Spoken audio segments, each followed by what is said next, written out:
राज्यसभा चुनाव में जो गायब विधायक हैं उन पर भी बात कर लेते हैं कि उन पर आखिर पार्टी क्या निर्णय लेती है, क्योंकि आरजेडी के फैजल रहमान हो गए और कांग्रेस के सुरेंद्र कुशवाहा हो गए। मनोज विश्वास, मनोहर प्रसाद वोटिंग से गायब रहे थे और इस कारण से कहा जा रहा है महागठबंधन के उम्मीदवार हार गए और सभी ने अलग अलग सफाई दी थी, लेकिन पार्टी लाइन नहीं तोड़ी और इस तरह से अब का कार्रवाई की बात उठ रही है। पर मुश्किल है कि क्योंकि कांग्रेस के पास विप या सचेतक जो है वो साफ नहीं है और आरजेडी अगर एक विधायक हटाएगी भी तो तेजस्वी का नेता प्रतिपक्ष पद खतरे में पड़ सकता है। तो क्या मजबूरी में बागियों को छोड़ देंगी ये पार्टियां या अंदर खाने कोई सख्त कदम भी उठ सकता है?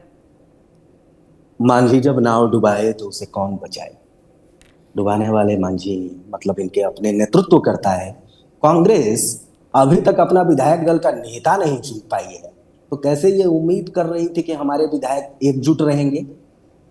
इतनी छोटी पार्टी, पिद्दी सी पार्टी हो गई है बिहार में और अपने विधायक दल का नेता नहीं चुन पा रही है। नहीं, तो वहीं से ये मामला निकला। कोई नेतृत्व को सुनने को तैयार नहीं है कांग्रेस के भीतर, और कांग्रेस क्या कार्रवाई करेगी। राज्यसभा में व्हिप जारी तो होता नहीं है और उन्होंने क्रॉस वोटिंग भी नहीं गए, वोट देने ही नहीं गए। क्रॉस वोटिंग का सवाल ही नहीं, वोट देने नहीं गए। अब क्या कार्रवाई करेंगे? ज्यादा से ज्यादा पार्टी से निकाल देंगे। निकाल दीजिए, वो तो इसी तैयारी में बैठे हुए हैं कि हमें कब आप पार्टी से निष्कासित करिए, ताकि उनके लिए वो बैरियर टूट जाए। 2/3 बहुमत वाला जो मामला होता है ना, वो खत्म हो जाए, वो बैरियर खत्म हो जाए। वो किधर भी जा सकते हैं, किसी को समर्थन कर सकते हैं। फिर तो पार्टी से ये लोग तो इंतजार में बैठे हुए कि हमको पार्टी निष्कासित कर दे, आज करे, अब करे, तब करे। लेकिन कांग्रेस ऐसा नहीं करेगी। कांग्रेस समझ रही है, जान रही है कि निष्कासित करके क्या हमको मिलेगा। और यही हाल जो आपने कवर किया मैत्रेयी जी कि विपक्ष का नेता बचाए रख की कुर्सी बचाए रखना भी तेजस्वी यादव के लिए मुश्किल होगा अगर अपने एकमात्र विधायक पर वो कार्रवाई कर देंगे। मुश्किल हो जाएगा। लेकिन तेजस्वी के लिए बहुत बड़ा सवाल है जिस पर वो बड़ा दांव लगाते हैं, मुसलमानों पर।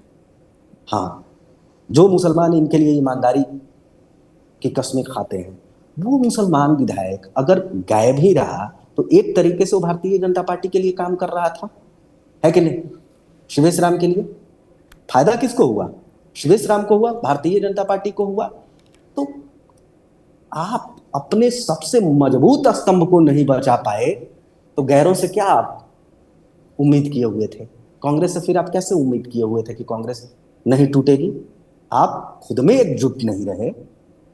तो ये बड़ा ही सवाल और आने वाले दिनों में कचोटेगा तेजस्वी यादव को। उनके नेतृत्व पर बहुत बड़ा प्रश्न चिन्ह रहेगा कि क्या वे पार्टी को विपरीत परिस्थितियों में संभाल सकते हैं। ये साख की लड़ाई थी तेजस्वी यादव के लिए। अगर यहाँ एक सीट राज्यसभा में वो निकाल लेते तो यकीन मानिए अभिमन्यु की तरह अभिमन्यु चक्रव्यूह नहीं भेद पाया था, लेकिन ये चक्रव्यूह वेदने वाले अभिमन्यु बन जाते राज्यसभा चुनाव में।